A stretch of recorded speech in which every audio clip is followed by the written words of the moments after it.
terms. I am the champion of a sound monetary system, a gold standard as it is under the Constitution, and a foreign policy based on strength, which rejects the notion that we should be the policemen of the world and that we should be a nation building. We need...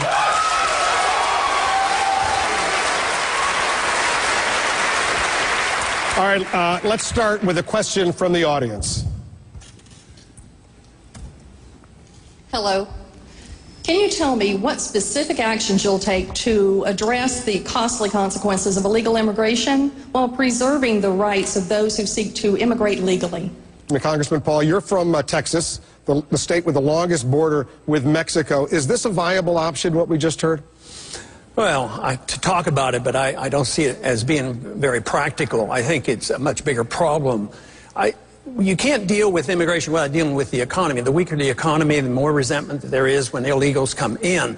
If you have a healthy, vibrant economy, it's not a problem. We're usually looking for workers. Even under today's circumstances, a lot of businesses are looking for workers and they don't have them. They're not as well trained here. But also, the way we're handling our borders is actually hurting our economy because the business people, visitors have a hard time coming in. I mean, we don't have a well-managed border. So I think we need more resources, and I think most of the other candidates would agree we need more resources. But where are the resources going to come from? I have a suggestion. I think we spend way too much time worrying about the border between Afghanistan and Pakistan. Use some of those resources on our own border.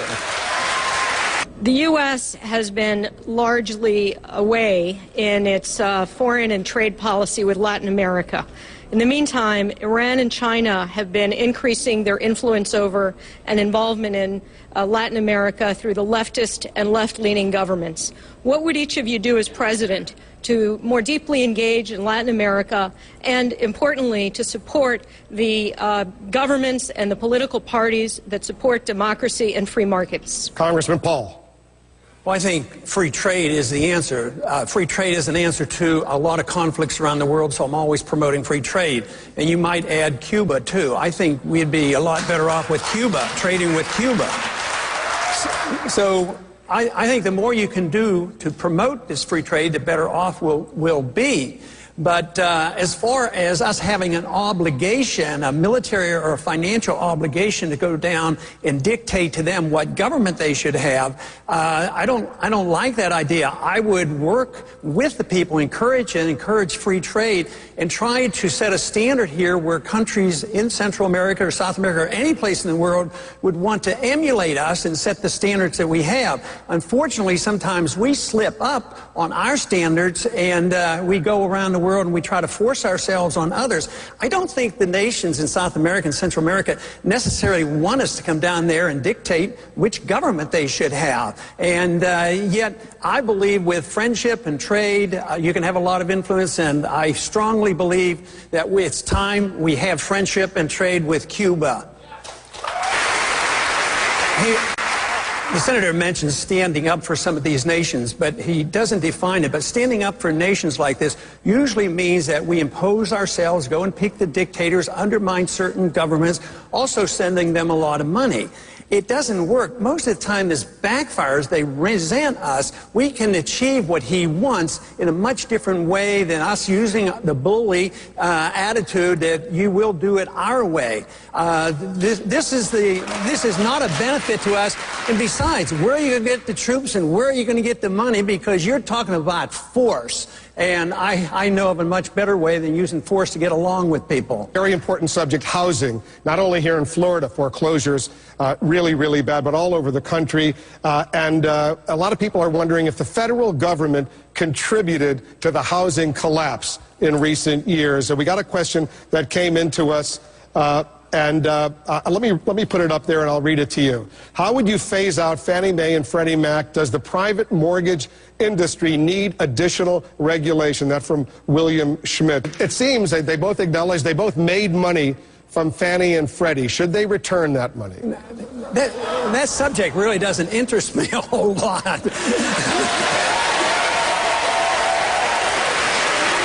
But the question does. the question is, what are we going to do about Fannie Mae and Freddie Mac? It should have been auctioned off right after the crash came. It would have been cleansed by now. It should have been sold. But maybe it's my physician background, but I think an ounce of prevention is what we ought to talk about, so we quit doing this. But we know how the bubble came about. It was excessive credit, interest rates held too low, too long, the Federal Reserve responsible for that. Community Reinvestment Act, which is affirmative action telling banks they have to make these risky loans. At the same time, there was a line of credit which allowed Fannie Mae and Freddie Mac to, to make more money. And it was assumed that they would always be protected. Now, you can't argue. I've talked a long time about cutting off that credit from the Fed. I was trying to prevent this stuff.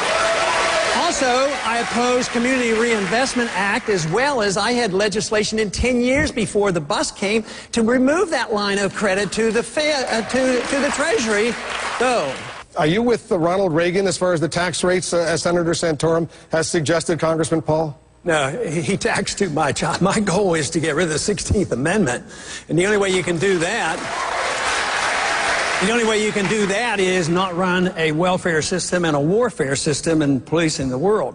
But I do want to address this subject about taxing the rich. That is not a solution. But I understand and really empathize with the people who talk about the 99 and the 1, because there's a characteristic about what happens when you destroy a currency. There is a transfer of wealth from the middle class to the wealthy, and this has been going on for 40 years. So the middle class is shrinking, they're getting poorer, and they're losing their jobs, and they're losing their houses. But Wall Street isn't getting poorer, and they are the ones who are getting the bailout. So we have to address the bailout and the system that favors a certain group over another group. If you don't have sound money, and if you have a welfare state, no matter whether the welfare state is designed to help the poor, the welfare system helps the wealthy. And there has been this transfer of wealth. So if we could stop all of these transfers to the wealthy class, but the solution isn't to tax the wealthy. If you give an honest product and the customers buy that product, you deserve to keep that money and earn that money, but there's a big difference between those who earn money and those who rip us off through the government and the monetary system. Congressman Paul, you're a physician, you're 76 years old, you would be the oldest president of the United States if you were elected.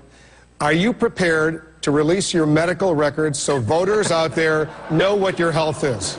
Obviously, because it's about one page, if even that long.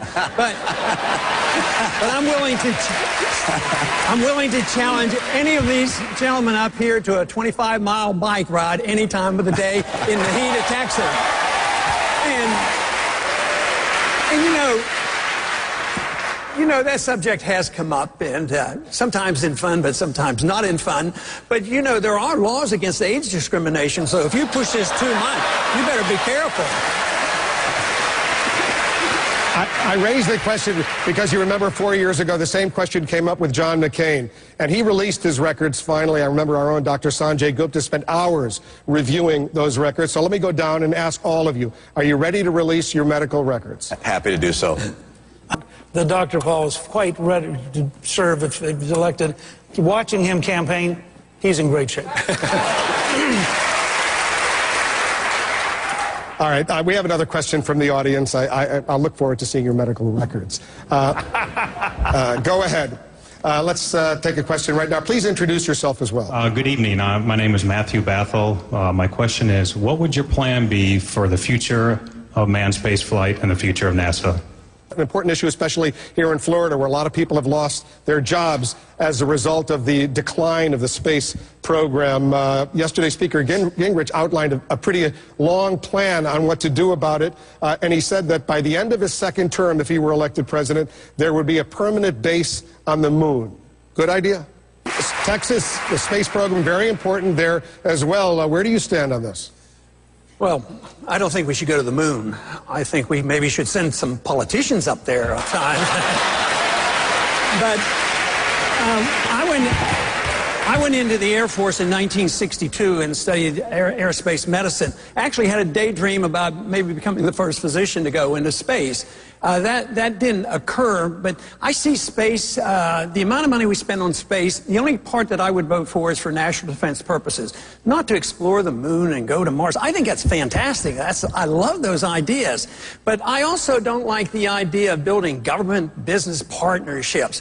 If we had a healthy economy and had more Bill Gateses and more Warren Buffetts, the money would be there. It should be privatized. And the people who work in the industry, if you had that, there would be jobs in aerospace. And I just think that we don't need a bigger and newer program. When you think of the people, I mean, health care or something else deserves a lot more priority than going to the moon. So I would be very reluctant. But space technology should be followed up to some degree for national defense purposes, but not just for the fun of it and, for scientific. Newt's mentioned this quite a few times about balancing the budget for 4 times. I went back and looked at the record. The budget the national debt during those 4 years actually went up about $1 trillion. What he's talking about is he doesn't count the money he takes out of Social Security. So Reagan nor you had a truly balanced budget because the national debt goes up and that's what we pay the interest on. So I think you've stretched out a little bit more than you should have. I'm currently unemployed, and I've found myself unemployed for the first time in 10 years and unable to afford health care benefits. What type of hope can you promise me and others in my position? Let's ask Congressman Paul. Well, it's a tragedy because this is a consequence of the government being involved in medicine since 1965. When I was growing up, we didn't have a whole lot, but my dad had a small insurance. But medical care costs weren't that much. And you should have an opportunity. Medical care insurance should be given to you as an individual. So if you're employed or not employed, you just take care of that and you keep it up. When you lose a job, sometimes you lose your insurance. But the cost is so high. When you pump money into something like housing, costs and prices go up. If you pump money into education, the cost of education goes up. When the government gets involved in medicine, you don't get better care. Cost goes up and it distorts the economy. It leads to a crisis. But your medical care should go with you. You should get total deduction on it. It would be so much less expensive. It doesn't solve every single problem, but you're suffering from the consequence of way too much government and the cost going up because government has inflated the cost, and we have a government-created recession, and that is a consequence of the business cycle. Your mandate is no different than Barack Obama's mandate. It is the same mandate. All right. He takes over, All right. You take over 100%, just like he takes over 100%, requires the mandate